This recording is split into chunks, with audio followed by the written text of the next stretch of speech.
nakaka-encounter dito, kuya. Kaya kahit kinulang sa time, go lang. The actions of Charlie will speak for itself na lang, kumbaga.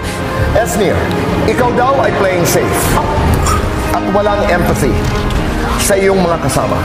Tahimik lang kapag nalalagay sa alanganin ang mga kaibigan. Nasaktan po ako dun, kuya, sa playing safe at tahimik lang daw po ako pag may issue po yung kaibigan ko. Kasi po, kuya, buong journey ko po as a content creator, kuya, never po talaga ako sumali sa mga issue-issue na yan, kuya. Kasi ayoko po na makisawsaw. At the same time, gusto ko po talaga na malaman ang side ng dalawang coin ko. Charlie, you have 30 seconds to defend Esnir, and your 30 seconds begin now. From what I see from Esnir po, I know that she isn't playing safe. She's doing what she does for her family and because of the reasons of why she's here. When she's quiet po, because of other things are happening around the house, I do believe it's because she wants to know every single side of the story. Because you can't really defend a person if you really don't know the whole story, if you don't know yung buong kwento po. And I think that's what Esnir has been doing po ever since inside this house. And if alam niya may mali siya, ina-acknowledge niya and she tries to make up for it po talaga. So hindi po siya playing safe. Maraming salamat. Para sa inyong dalawa naman bilang duo, you both have to answer this in 30 seconds.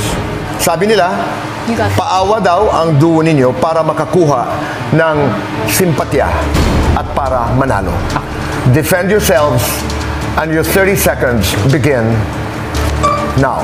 Siguro po, Tito Boy, sa paawa na sabi nila is yun po yung kami po yung taga-probinsyana, kami po ang hindi comfortable dito. For them, it's paawa, but for us, it's a reality.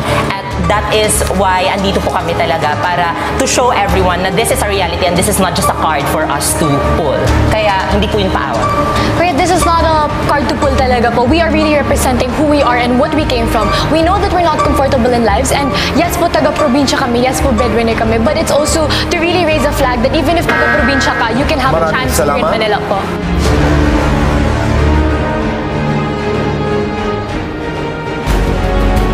Rem, sa Big Tapatan, sa clapback mo kay Kira, many were disappointed.